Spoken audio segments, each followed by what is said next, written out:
Tem uma entrevista que eu gosto muito, com o Charlie Cox, o Demolidor da Netflix, e o Kevin Spacey. A dinâmica dos dois é muito divertida na entrevista. O meu momento favorito é quando o Cox lança sua última pergunta para Spacey. What's the secret to emoting an air of sexiness and dangerousness simultaneously? Oh, that was so good. Na época, eu lembro de ter acabado de assistir Seven, e o Kevin Spacey se tornou um dos meus atores preferidos, por esse jeito elegante e afiado dele. Mas, como a maioria deve saber, não é muito inteligente falar isso atualmente. Depois de várias acusações, Spacey foi afastado de projetos e se tornou persona não grata em Hollywood, chegando ao ponto de perder o papel em um filme que ele já havia filmado e que inclusive tinha o primeiro trailer e a data de lançamento já divulgados.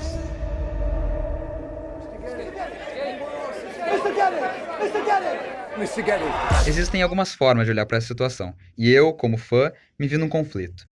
Eu podia aceitar que meu ator preferido precisaria perder esse posto, agora que eu sei quem ele realmente é por trás do seu charme, ou eu podia continuar gostando dele independente dos crimes que ele cometeu, talvez até passar pano por alguns desvios de conduta e aceitar as desculpas que ele publicou no seu Facebook. Mas aí eu parei para pensar por 2 segundos e percebi que essa última não era uma boa forma de encarar o problema. Só que ao mesmo tempo, a primeira também parece igualmente errada. Afinal, eu gosto da arte dele, da atuação. Isso não mudou nem um pouco com as acusações. Pior, os crimes nem foram cometidos depois das obras que eu admiro, mas muitos anos antes, o que significa que ele já era um criminoso na época que ele fez os filmes que eu gosto tanto. Acusações parecidas foram feitas ao comediante Louis C.K., que eu particularmente nunca fui um grande fã, mas que intensificou ainda mais esse meu conflito interno quanto a essa relação entre a pessoa e o artista, ou ainda entre o artista e sua arte. Eu acredito no conceito da morte do autor. Basicamente, eu acho que não há relevância alguma na intenção, opinião ou sentimento do artista, seja sobre o mundo ou sobre a obra que eu estou analisando. Eu acredito sim, até como autor, que um fragmento da alma do criador é colocado em sua obra, mesmo que seja algo mínimo. Só que eu também acredito que esse fragmento não é suficiente para criar uma relação pessoal com o autor. E mesmo que eu conseguisse inferir alguma coisa sobre a personalidade dele a partir da obra, isso não deveria afetar o modo como eu enxergo a obra em si. No momento que uma pessoa se torna um autor e transmite alguma ideia, cria-se um filtro. As escolhas dele se tornam mais calculadas. O autor deixa de ser ele mesmo e se torna a pessoa artificial que ele precisa ser para transmitir aquela ideia. Tipo eu gravando esse áudio agora. Eu não falo assim normalmente, mas eu tô forçando um pouco aqui, não vou negar. De certa forma, nós fazemos isso no nosso dia a dia, em contextos que nem sempre envolvem arte. Tentamos calcular nossas palavras quando estamos num funeral, por exemplo. Faz o seguinte, dá uma balançada na cabeça, fala alguma coisa tipo, tão jovem. Tão jovem? Tão jovem. E a lógica é a mesma. Só conseguimos ser nós mesmos quando estamos despidos do medo do julgamento alheio.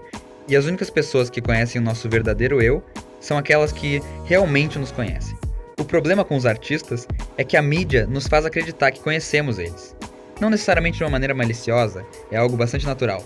Quando encontramos um ídolo, assistimos todas as obras dele, as participações especiais, as entrevistas, os tweets, os posts, as fotos, até que se torna fácil acreditar que temos uma relação com a pessoa, mesmo que unilateral, sem percebermos que essa relação está filtrada pelo que o artista nos permite enxergar. É como dizer que ainda conhecemos aquele ex-colega só porque acompanhamos ele nas redes sociais. A mídia, na verdade, incentiva esse tipo de relação, aí sim de forma um pouco mais maliciosa, ao criar programas e mais programas que envolvem os momentos espontâneos dos artistas.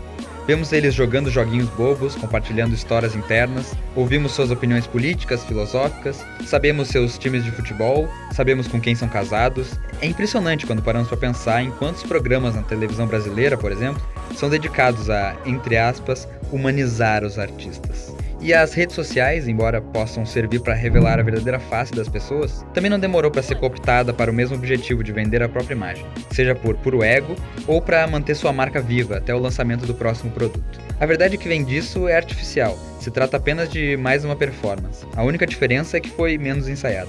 É tipo um striptease, onde o stripper tira a roupa sensualmente, mas não fica realmente nu, só revela uma outra peça de roupa por baixo. Seria bom se alguém tivesse feito uma demonstração visual disso.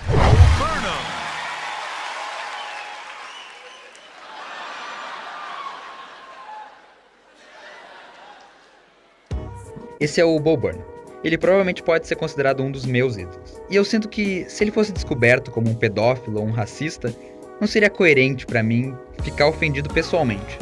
Crimes como esse acontecem constantemente, e talvez eles não devessem se tornar menos ou mais graves porque foram cometidos por pessoas famosas.